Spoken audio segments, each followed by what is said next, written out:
तो भाई लोग भोगनाडी बारते रोल ले उना लगी सॉरी यार मना कने सानाम को सकुंद्रा में नवा संतार सावता यूट्यूब चैनल नवा अब फेसबुक पेज रे तो वीडियो बिना में तो दा अदो हजुक कना रिमिल रकाब कता साड़े दे जहाँ कथा हुई कना अब जहाँ हुल माह रे मेटेन बिहार रेन संताड़ हपन गे बड़ी बड़ी कथा को मेन कते पोस्ट करते वीडियो तर उना खातिर के राम धोलाई को एम काव दिया तो नवा को बारे बन रोपड़ा हाँ चलो तले जैसे मैंने वीडियो बन स्टार्ट कर लगे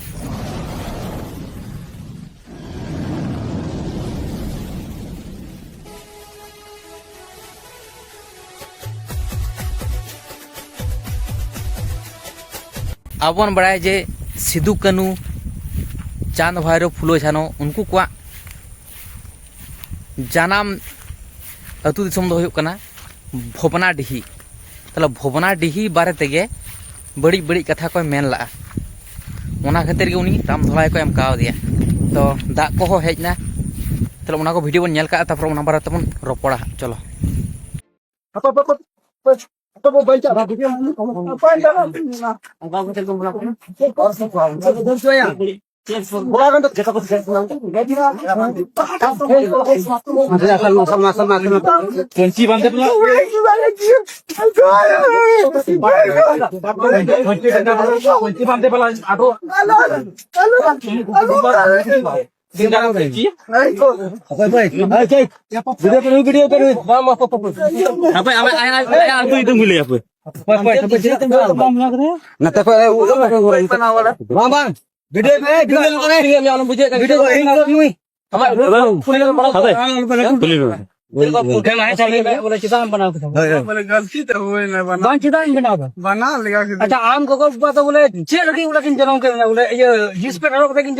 तो भाई लोग भोगनाडी बारते रोल ले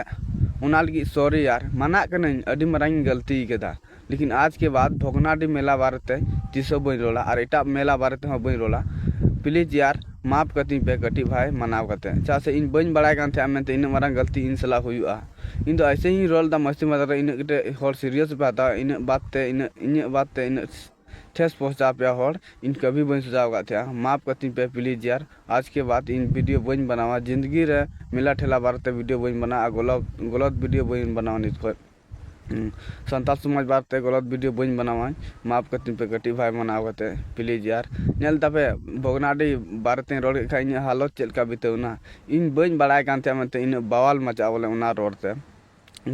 नेतु आ सिचुएशन मान चल का होना अब सावता समाज बांचा मान उनका लेकान होड़ को दो साहस दाड़ा बांग बढ़ती कना जाते सावता समाज गुजु मान सावता समाज लटम मान उनका लेकाना कमी रे होड़ को साहस बढ़ती कना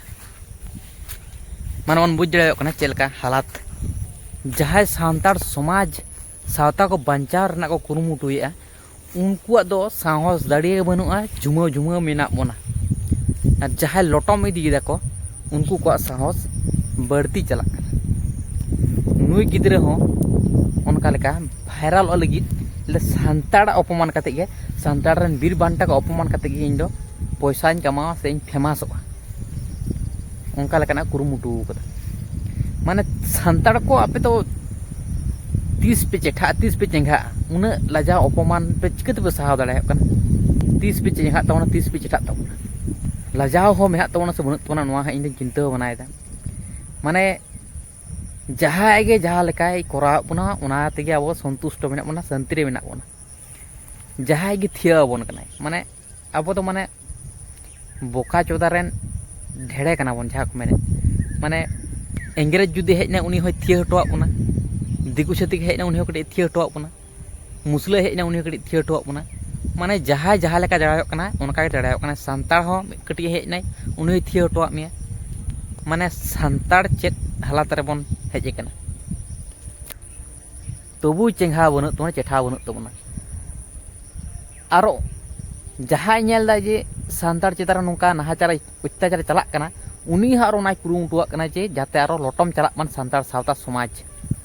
उनका लेका ना को कमी तबना थिया बन कना को माने चेलका जिनिसटा हुयुग कना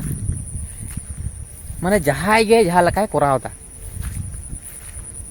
तुरुक ताम दिकु ताम सांताड़ अपमान कते फेमासोग कना को माने चेद लेकान हालात रे आबो बोन हेज कना माने तिना क्षमता बनाव कान तको तैयार कान तको नुकु एटा जाति को ओना सावते सांताड़ को को मोनेदा बांग अब सांताड़ दो अड़ी कलंको हड़ कना बोन बेकार हड़ कना बोन तुच्छ हड़ कना बोन आबो गे अपमान बोना आबो गे अपमान बोना अब सांताड़ गे अपमान कते इन दो फेमस उñ लाहास इन मारांग उन्नति हुतिन जाके कटी को दालेኛ तोलेኛ ओना गे तो दाल कते बांग को गोजेኛ तो ताले उनको कोरेन दो फोर्स बनु को पुलिस बनु को जेल हो बनुआ ओकार को तल दहो कኛ को जागे बार पे धा को किलो किरिया धोलाई को मादिन शॉट बड़ा किरिया को एड़े खान के होइना ताले बन बुझ दड़े कोन ओनका लकाना हालात रे मेना बोना अब सांताड़ को दो अडी गे निगलेक्ट जगह रे मेना बोना गेम चेंज रेना क्षमता बनू तबना जे गेम बन चेंज का एमन चमत्कार बन उदुगा सांताड़ समाज जतो कना टॉप समाज रे चला हाई लेवल रे चला नोंका लेका क्षमता बनू तबना कारण दो कना जतो से ते जाल रमन जलियु कना नोआ जाल खना फाड़ाव कते उंडोगो होइओ फाड़ा कते उंडोग दाड़ाया खान गे आम मने में जे संभव हुयुग गया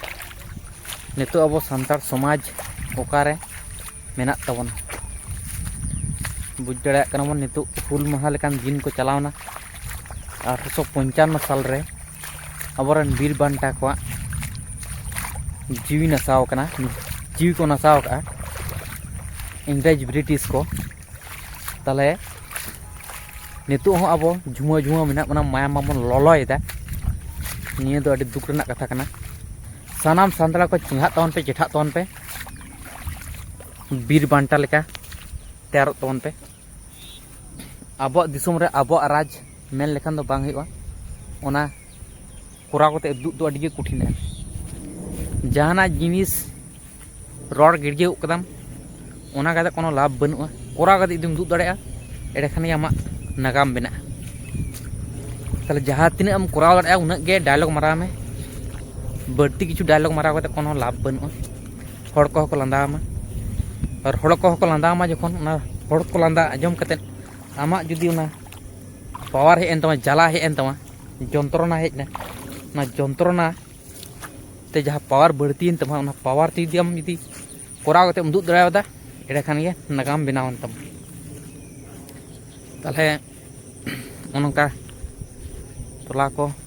राव कना ओनागिन मेन तबना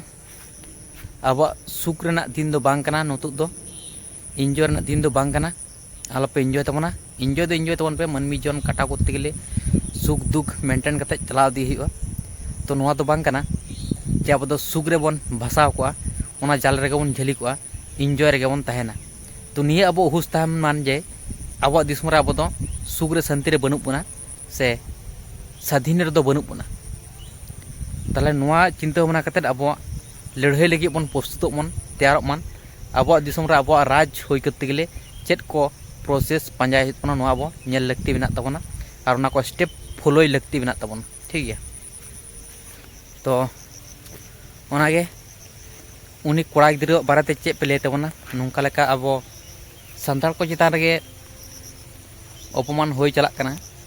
उनका लेकान वीर बांटा लेकान हड़ को सानम को कमेंट कर दे पे नोंका लेकान जाय अब चितान रे नाहाचार अत्याचार को उनका लेकान हड़ को लेकान कुड़ाई एम लगती मेना तो ठीक है ताले तेना बड़ दिन दे ताकना हदरन हुर न्यापा और ता जरोयना सानम को गे लेसाड़े गे कोड जोहार।